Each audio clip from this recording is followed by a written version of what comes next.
Leadership on the African continent has been seen by experts as one that could make or mar the course of Africa's long desired unity. It's worth noting that with the recent death or passing of Namibia's President Hage Geingob, it's worth noting one that was regarded upon as a symbol of African unity. There is a gap with the question on the African continent of leadership, most especially good leadership in Africa on its role in unifying the African continent. Is a good leadership in Africa one of flagship of unified continent? Ladies and gentlemen, that is what we shall be trying to understand in today's edition of a Talking Point with our student guest. Stay with us.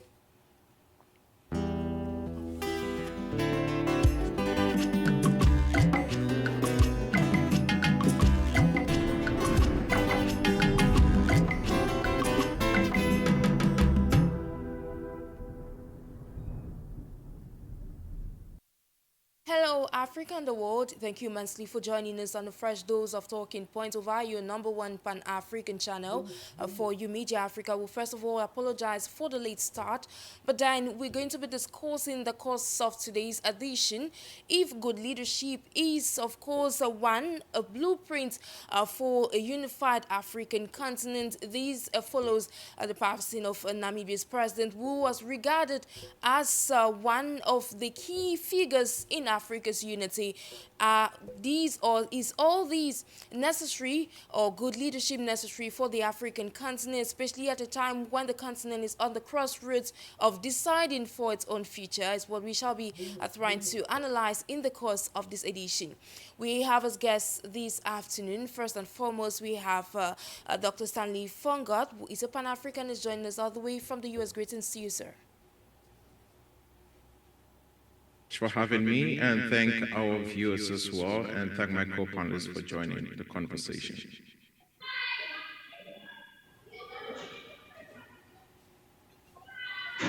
Hello, Dr. Stanley, can you hear us? Yes, I can hear you guys very well. Can you hear me? Okay, we are equally joined by Mr. Engineer Elvis Banner, National Communications Secretary for the Popular Actions Party, who doubles as a political analyst. Greetings to you, sir.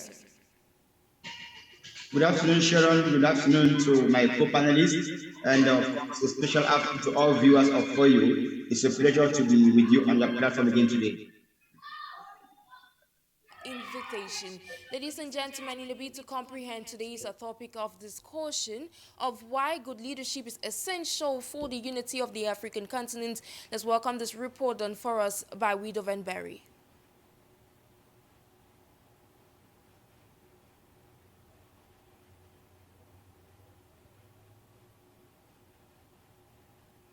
So could we welcome the report done for us by Widow Van Berry in a bid to comprehend today's topic of discussion?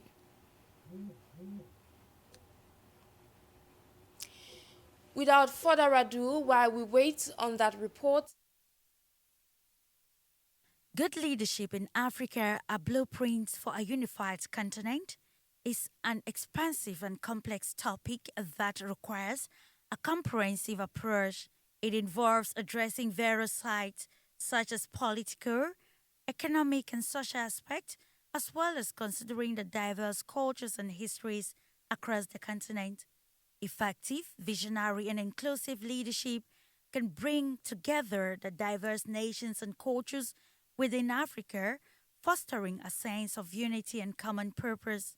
Strong leadership helps in promoting cooperation, collaboration, and integration among African nations, which are essential for achieving unity and progress, especially economic development.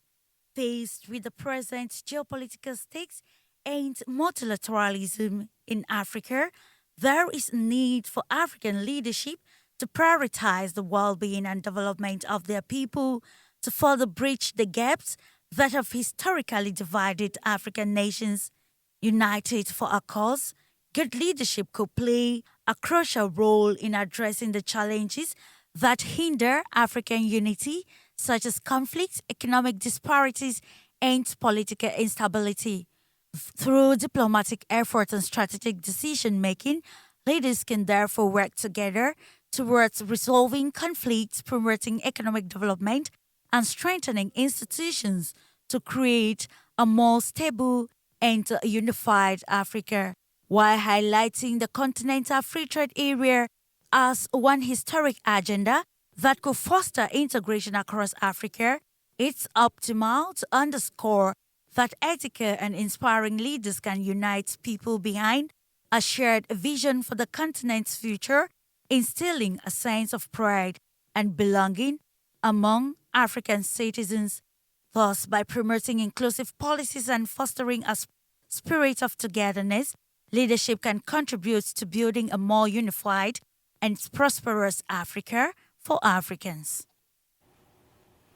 Ladies and gentlemen, we apologize, but you've heard the reports and the details are coming all the way from Widow Van Berry. So, to our guests now, Dr. Stanley, you've listened to this in regards of what unity and what leadership is all about. Why is leadership of utmost importance for the African continent? I think that when you start talking about leadership, actually, even from an African perspective, we should also understand that there is also a global context to this as well. But first of all, we are talking on Africa, so great leadership or good leadership in Africa is absolutely pivotal, especially when we are talking about having any kind of a unified growth so far as development is concerned. Earlier on, I was reading, I think a few days ago, about a particular country in the eastern part of in Asia, and one of the most fundamental things, especially in its transformation, actually came as a result of having visionary leadership. Why this is extremely very important, especially where we stand, especially on the African continent, is because when you start talking about visionary leadership, leadership that is actually clear, compelling, a vision that is actually inclusive, especially when it talks about economic inclusion, you talk about political stability, you talk about political social cohesion as well.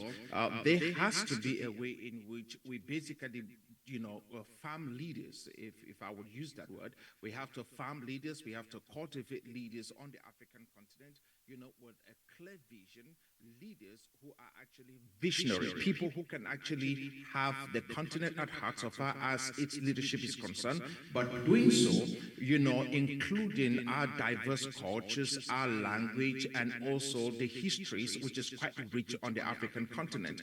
And when we start talking about leadership, I think that we must also have leadership that is within the perspective of the African. We cannot have leadership that is enshrined to us, from outside of the continent. We must look onshore, not offshore. We must be able to look what is it that makes Africa Africa. We must go back in history to look at great, leaders on the continent to finally find ways to harness, what is it that they give to us as Africans before we start importing anything that is coming from the West or from the East. I think that when we start talking about leadership in Africa for our continuous growth, finding ways in which we can be able to emerge in the 21st century and become, a society that will be a great contender in the world in trade, in governance, in technology. We need to be able to do so with the African cultures, with the African languages, with who we are as a people, before we start trying to import anything else that is coming from the outside in the name of leadership and leadership seminars. Any seminar that is on the continent that is not Afrocentric is absolutely useless. We must be able to have Afrocentric leadership. Thank you immensely, Dr. Stanley Fongat. Over to you, Mr. Engineer Elvis Bani. Now, what's your opinion of how important leadership is on the African continent? Can you just come again, please? So I was asking, as a political analyst, what's your opinion of how important leadership is on the African continent? Well, we know that when we talk about development in any country, it begins with the quality of the leadership you may have in that country. And since we are talking about the African continent, I think development in Africa depends on the quality of the leadership that we have on the African continent. And I would simply just like to go a little way away from what my brother already mentioned. I would like to begin by dwelling foremost on the governance back in Africa. You know, your topic says good leadership in Africa, a blueprint for a unified continent. I don't know already if as a continent we already have that blueprint or we are still to get one, but I want to think that it is quite necessary for us to get a blueprint, for us to have a roadmap that guides us towards development as far as we are concerned as a continent. You know, to get to this development, one thing we need to retain is that there is no one size fits all when it comes to developing the African continent, when it comes to unifying ourselves. We can devise our own means and strategy as to how to get unified and get our continent developed. And so saying, I will dwell more on the issue of governance. You know, when we talk about governance, there is first and foremost the issue of transparency. If we must make way forward in Africa as a people, as a continent, there is a need for transparency.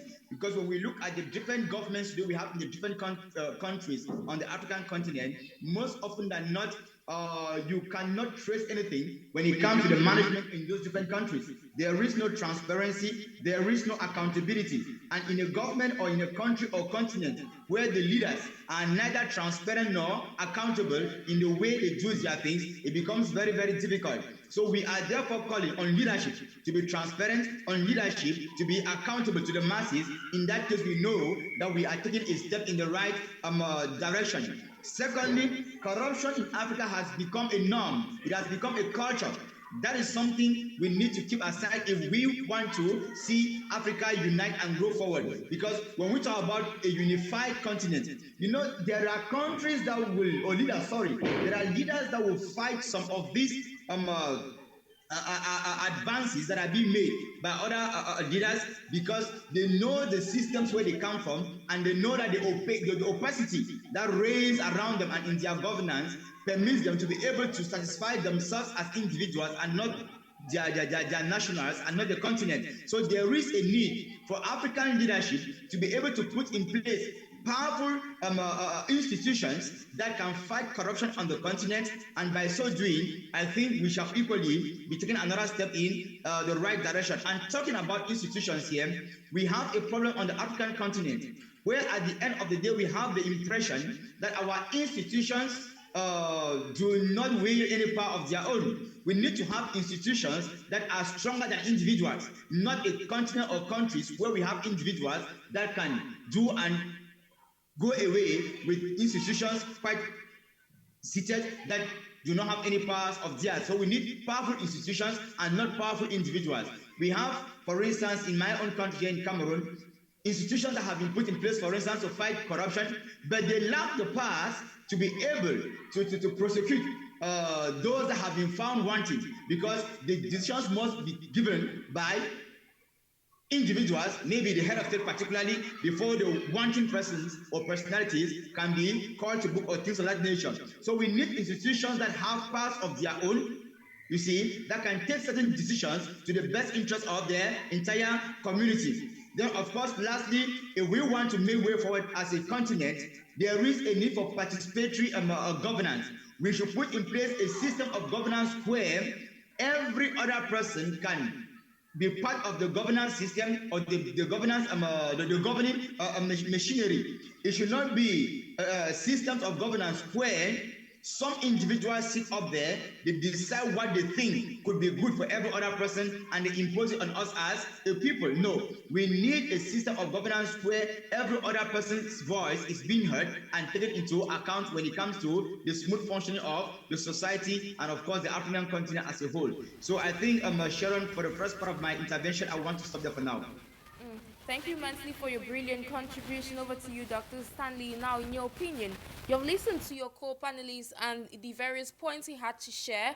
But then, speaking of leadership, he did speak of strong institutions and not strong individuals. Now, in that regard, now how can good leadership be enhanced in the bid to foster the unity of the African continent, see at the level of institutions across Africa? In Cameroon, and I think that the largest, I might be wrong, but I think the largest employer in the nation is actually the government.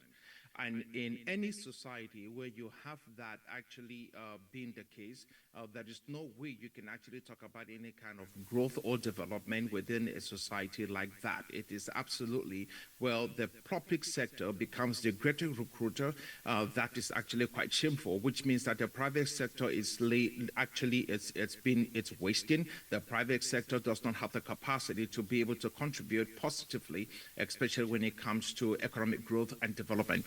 And that is where leadership really comes in. And I love exactly, what my co-panelist said. And the idea really is that if I was going to piggyback on that a little bit, if you have great institutions, those great institutions need to be able to invest heavily on human capital. And when investing heavily on human capital, we need to be able to take into account the areas of education. We need to take account the areas of healthcare, social services. We have to find ways in which we can be able to improve, on individuals and communities. We have to be able to make sure that we actually help, elevate poverty and bring some high quality of living, so that folks can actually be able to be motivated and then get into areas of innovation and entrepreneurship. Well, that which you will have leaders who, how be it that you can have very, beautiful ideas to be able to build up a nation, but the growth of a nation is only as good as its human capital. If you have a nation where people absolutely are given to nothing, okay, they get up in the morning and then they get into alcohol, they get up in the morning and, they basically drink their sorrows away, that really will become something else that will never help any society, basically grow. A couple of years ago, I took a panoramic view of the country of Cameroon, and my ideas were to find out how I can be able to, to be able to encourage young people. I was doing some kind of a youth seminar in the country, and one of the things I said was that, and which actually got me into a lot of trouble, by the way, I said that the government was not really responsible for a lot of things that had happened within the country. And some folks thought I was crazy. And here was my idea. In the 1980s, my father will leave the Northwest region and would travel all the way to the capital city of Cameroon in search of something I think was called arrears, that may be money that the government owed him. Within that particular period, I heard daily that the country was going through severe economic crisis. There were people that were waiting, that the government would change. And they were praying, they were believing that somehow something would happen, that the government would change. What happened is, in the last 30 to 40 years, the government has not changed. The same person has been in power for the last 40 years. But the difference is that within the last 30 years, there have been rich people and there have been poor people as well. There have been people who have been able to become economically powerful without being involved with the government. These are people who have given to us some of our companies. They have built tech, industries. They have been able to be involved in agriculture. These are folks who have gotten into, different economic activities that has provided for them the significant growth that they have seen, and that has made them, real amount of money, good money. Now, within that same economy, there are people who were complaining 30 years ago about how bad the country was, and they are still complaining today, if they're still alive, how bad the country is. And so my idea is, if we can be able to invest a lot, okay, in human capital, teach people to become self-reliant, teach people on how to be able to make money, have institutions, especially when it comes to, the sector of education, where folks are not just relying on what, the government can do for them, but relying on what is it that they can do for themselves to be able to help build a robust, a sector that is basically in the private sector, not just a sector, not just the public sector. Then I think that will be something else that will be meaningful. Those are some of the kind of leadership that we absolutely do need on the continent. And I think that if real leadership will be approached from that perspective, then we will have basically sustainable growth. And I think that the Pan-African agenda will absolutely have a lot of rigor And if he's talking about also having inclusion, then obviously the private sector is the better place, for inclusion rather than the public sector, because obviously the public sector is a little bit limited. How many people can you employ? How many, which regions are you going to develop first? Which regions of the country? But if you allow the private sector, the private sector is actually the market. So if you allow the market will decide exactly, where the development will go. And I think that if we basically took the government outside, without having so much control on the private sector, I'm talking this especially when it comes to nations like Nigeria, nations like South Africa, nations like Kenya, where, you have a whole lot heavy-handed, control, especially even Cameroon, where you have almost heavy-handed control of the government on the private sector, that actually handicap the private sector, from doing what the private sector does. That means in lowering taxes, basically make sure that, our import threats are, not as crazy as they are, and allowing the private sector, individuals, to be able to build the economy rather than the government doing it. Then I think that would be the kind of leadership that we are looking for. Evoked something very peculiar. You spoke of leadership in the 1990s, in the 1970s, and you may name it. Now over to you, Mr. Njine. Now, we've seen leadership in the past. We saw a lot of great leaders emerge in that period that tried to conquer and, of course, keep Africa together. Now we are in an era in the 21st century where leadership seems to be somewhat different.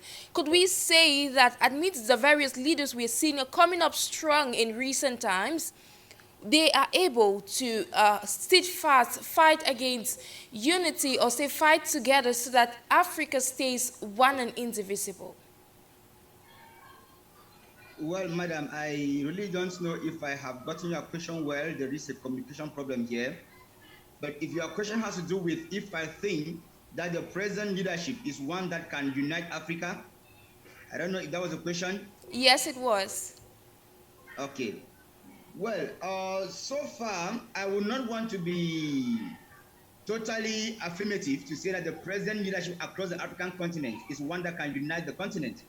Why? Simply because there are some who give us that impression that they are actually Pan-Africans who will want to actually see Africa move towards that direction. But there are some who, 60, 65 years after independence, continue to prove to us that they are rather agents of the Western world.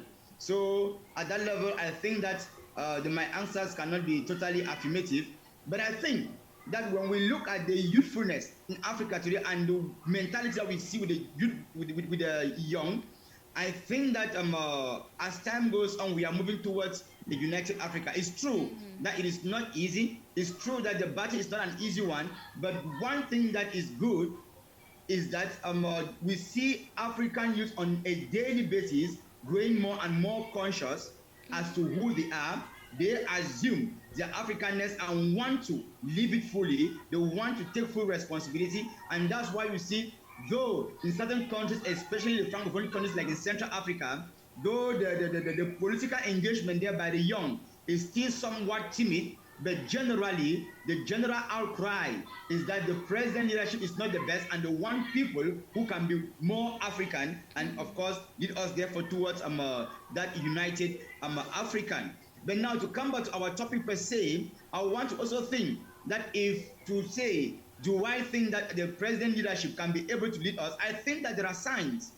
You see, of recent, I have been fond of constantly citing Burkina Faso, Mali, and Niger in West Africa, and to some extent, I think Guinea, to tell you that when you look at what is happening there, people will tell us that military takeovers are not constitutional and so are not the best. We agree, but there are moments I will always like to remind people that there is never a situation, there is never a thing that can be 100% right or 100% wrong. And in this particular case, I want to think that the leaders in particular have proven to us that they came to power through force because they had the interest of the people at heart and are fighting towards that. You will discover that in terms of economy, they are struggling to some sort of industrialize their zone, their countries, taking maybe the case of Burkina Faso particularly, which is something that we have not seen ever since they got independence through the democratic leaders that were them. So I want to think that that is a step to let us understand that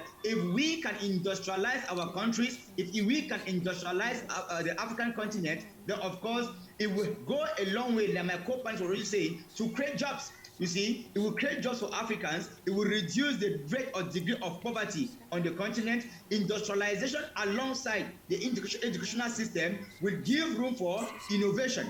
You see, and I want to assure you, madam, that we may lack any other thing on the African continent, but not the human resources. We may lack any other thing, but not the intellectual know-how. What we simply need is for leadership to give these young people the means, give them the chance, give them the occasion to be able to showcase what they have in store and what they can do for the African continent, because like I say, many of them are grown up today with that Ubuntu spirit, and that is what we want on the African continent. Secondly, I will encourage the leadership that we see some of them already doing, to be able to identify and invest in key areas that we have infrastructure. We need the road, the transport network system. We need investments in the domains of agriculture, because Africa as a whole generally is basically an agricultural, should I say, continent. And if we can emphasize and lay and put in more investment in that area, I want to think that we shall be able to have not just enough to feed ourselves, but also to export and feed other parts of the world. So I want to think, madam, that there are signs that we can make it as a continent. There are signs that we can grow through some of the present leaders that we have. But as for those that still show some lapses, it is either they can adapt, or we will simply be calling on African, the African population as a whole to be able to vote these old oligarchs out of government and bring forth those that can work in line with our views and conceptions as Africans, because we also need this issue of self-reliance. We have all it takes as a continent to be able to grow by ourselves, and so any other people coming to us, they should be coming for a 50-50 partnership where we benefit and they to benefit, and not to give us that impression that they are coming to aid us, they are coming to assist us, they are coming to take us out of a certain misery or whatever thing. We have all it takes to take ourselves out of misery. And by the way, Africa as a whole is not a poor continent. If Cameroon lacks something, Niger has it. If Niger doesn't have something, the RDC has it. And if we come together as a people, we complement one another and we grow together. That is all about the Ubuntu spirit, I am, because you are. Now over to you, Dr. Stanley. According to the African Leadership Institute, it says a leader is one that stands for the masses. In relation to that, we have had a lot of experts term these as servant leadership or accountable leadership. Now, in your opinion, as an expert, is that the key to Africa's successful transformation? Well, obviously, I think that we really must be able to embrace, leadership that is meaningful. The ones that actually look at Africa, collectively, and the one that looks at leaders from individual countries that look at their people, irrespective of which region they come from, collectively, and see how they can actually be able to leverage, different things to be able to enhance the people.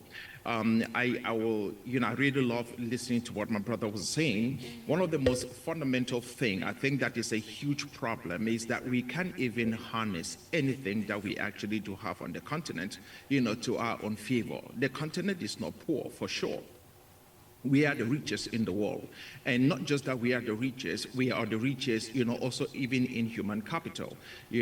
Just like you said, it's not that we as a matter of fact, I think that the continent of Africa actually has the largest youth population right now in the world, which is extremely very important so far as development is concerned. But when you have, a minister of health in any of our African countries, or even the president of a nation, having to fly in his plane, to leave the country to go outside for medical help, that is a stain on the country. That's a stain on the continent.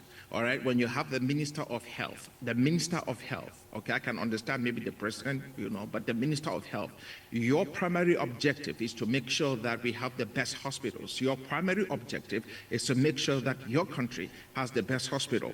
But you get on the plane and you're flying, to go to another country, especially in the West, okay, or you're going out east, so that you can go and meet your countrymen who are working in the best hospitals outside of the country, and the only reason why they're working there is because you don't have the facility within your own country to be able to take care of them. I think that our ancestors should be able to make such people actually die in those flights. And that might be cruel and unusual punishment, but the reality is there are 10,000 more, a million other people who are dying daily on the continent of Africa because we have really no health care. All right, the healthcare is absolutely not just porous, it's non-existent. We have one of the worst healthcare systems in the world, and yet we are the richest continent. And the reason why we have the poorest healthcare is because those who need the healthcare the most, when it counts the most, have the capacity to fly out of the country to go and take medical treatment somewhere else. You have ministers, especially for those who might be in areas that have to do with infrastructure. They've traveled out of the country. They're in China. They're in the United States. They're in the UK. They will post, around great buildings to take pictures and bridges to take pictures, and at the expense, not even knowing that what a mockery that is. When they eventually fly back home, then they will pull all of us, okay, to drive on unpaved roads or be in muddy roads, and yet those idiots think that, flying outside of the country and seeing great infrastructure out is all that there is. The reality is that we must be able to hold into account those who are absolutely running these nations. We must hold into account those who are in leadership. And if we don't, all of these things we are saying here will be, basically a good talk. It sounds good on television, but it will not translate to anything that is meaningful on the ground. We must be able to actually get ourselves involved in the political process. I think that time has come, just as my brother said, to start voting. Okay, and organizing, we need to vote. That's one way to do it. And the other second thing to do is to organize peaceful protests. We need to protest the living daylight out of these people and actually pushes people out of power.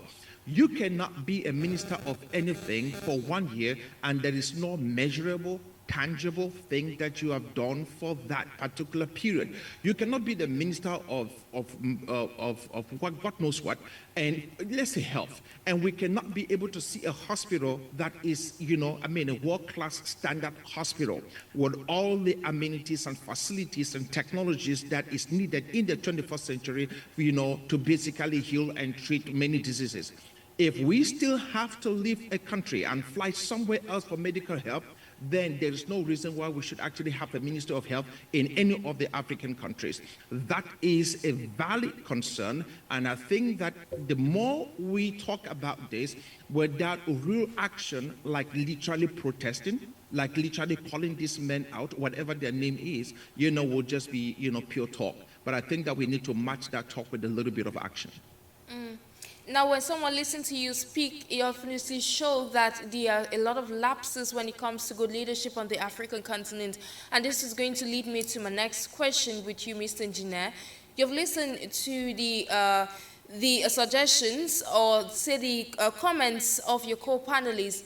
Now, in that regard, what would you say, or what does Africa really need, given that there are lapses, for the continent to actually have, or for good leadership to prevail in Africa? Well, I think to have a good leadership on the African continent, or for it to prevail, what we need are architects of that leadership or of that unity. And these architects cannot be any other persons other than Pan-Africanists. People who feel African, people who know where they come from, people who have that feeling of belonging, and who have a common sense, that sense of a common direction. You see, people who know where they are heading to. So we need architects of the African unity, and these architects must be Africans. When I precise that they must be African, it is not because I think that we could bring Europeans or the Western world to come and help us do it, but it's because I always believe that we still have leaders on the continent who are not Africans, though they have the same color like you and I. People who have been leading us for years, but with a Western mentality, with a Western culture, and they are here on another agenda. You see, so we need architects of African descent who believe in us as a people and believe that we can work together. It's unthinkable that ever since the agenda, I think 2065 or so of the AU, that also mentions something about the African Continental Free Trade Zone. It's unthinkable that today somehow you don't really see concrete signs of this free trade zone come to fruition. Whereas that is actually supposed to be the greatest market in the world in terms of human capital, in terms of investment and everything, if it were put in place. But now the question is, why is it delaying? Simply because we have some wizards still hiding on the African continent in the name of leaders who will not want such things see the day of light, because they do not by any means want to see the continent develop. So if you are asking me exactly what needs to be done, I still say it goes back again to the African population. It goes back to the populace. We should take our responsibilities in our hands, engage into politics, vote out of office all those that we have identified, because as of now, we know all the bad leaders we have on the African continent. We vote them out of government and we bring in those people who have that African spirit and believe that as a people we can unite and grow together. Remember that it is part of our culture as Africans, no matter what part of Africa you go to, the spirit of unity. Africans believe in unity. And so any leader who is not for unity, any leader acting as a stumbling block in the integration, be it regional integrations or economic, the entire economic integration on the African continent, to me does not have that African spirit, and such a person or persons are not supposed to lead anywhere on the African continent. So I think the responsibility comes back first to the common man. We should learn to understand that we have the power to vote people into office, and we have that same power to vote them out of office the moment we discover that they are not working towards our own common interest. Secondly, there should be this issue of integration. I will just mention the African free trade. It's true, globally it may be difficult to embrace it continentally as a whole, but at the different regional levels, I want to think that countries should try to come together already. I always say it is unfortunate that we continue to see countries or leaders that talk about regional integration, but they actually build physical walls to prevent nationals or citizens from traveling from one neighboring country to another. The issue of free trade and free circulation of goods and power and persons. Till today, we still see countries that for you to get into, you need to go through very tough scrutiny to be able to obtain visas and things of that nature. These barriers need to be brought down by our leaders for us to be able to develop. And unfortunately, these are things encouraged by the West that do not benefit us. You see, the last thing I will be mentioning here is that for us to also grow, our leaders should understand that there is a need for peace and security. We have too many civil wars on the African continent, and some of them even threatening to go international. You see, we need to understand that there is no way we can advance as a people for as long as we continue to hear guns whistling all over the African continent. Our leaders should learn to always sit and talk. Our leaders should believe in dialogue, and whenever there is war in any country in Africa, the AU should be able to come up, discuss the matter in that particular country, see how they can resolve it so that peace can reign, because wherever there is peace, I want to think that unity can follow. I want to think that development can follow.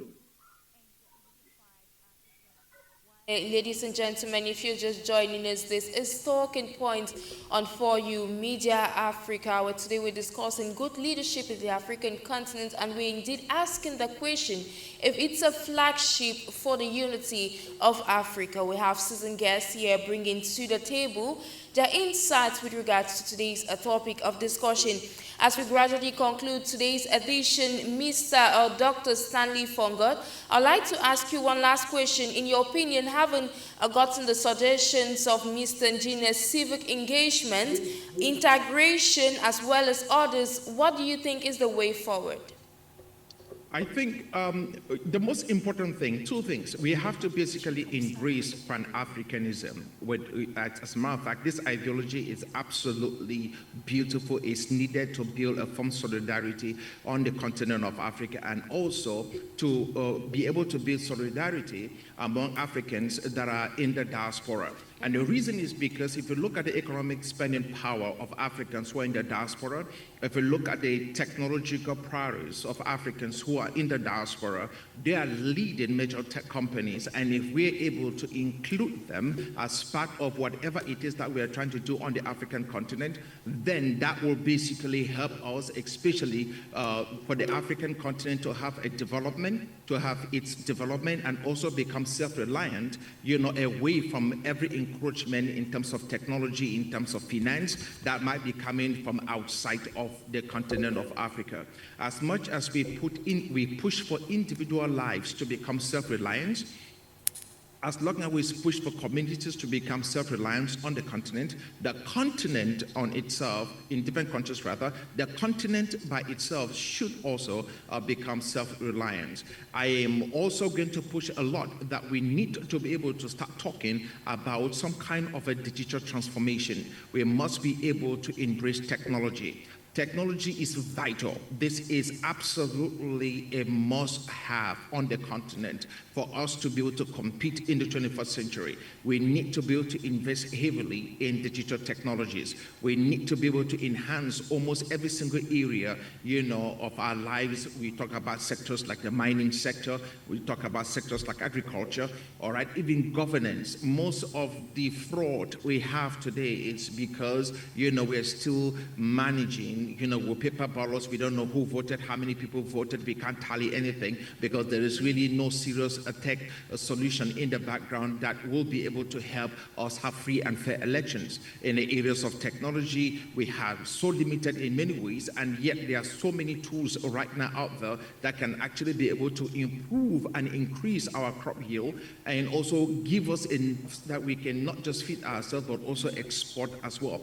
With this in mind, I think that we will be setting up a place where the continent will literally begin to grow. We will be able to start encouraging young people to participate in different areas of the economy. We will be able to see peace and security, which is absolutely needed, because just like my brother said, we have too many wars, and we have wars that are engineered from outside of the continent, but we have wars that are engineered from outside of individual countries. We have young people dying for absolutely no reason, and all of this is totally unacceptable. We must be able to go beyond the status quo that the continent is a dark continent because of the many wars that is actually being fought on the continent. We need to be able to fight that. And lastly, I'm thinking that we need also to bring ourselves to a place where we are able to understand that for the security of the continent, for the prosperity of the continent, we must look at the continent as an organism. We cannot look at the continent as a lot of other organisms. We have to look at the continent as one solid organism. Treat the continent in her beauty, and help people to understand that Africa is for all, and Africa is for all Africans at home and abroad, in the words of Marcus Garvey, and that those who are abroad should be able to look back home, not the Chinese. That those who are abroad should be able to look fairly on the continent of Africa, not the Russians. That those who are abroad should be able to invest heavily in the continent, not folks who are coming from the West. Africans should invest in Africa, and Africans should love Africa and build Africa. Nobody is going to do it for us if we don't do it. Be African, be proud, and be it in your heart. Thank you immensely, Stanley Fongo. Thank you immensely, Mr. Engineer Elvis Banner, for your contribution on today's edition of Talking Point. Ladies and gentlemen, it's on that note that we draw down the curtains of today's edition of Talking Points over your Pan-African media. Thank you for watching. Do stay in company of our programs.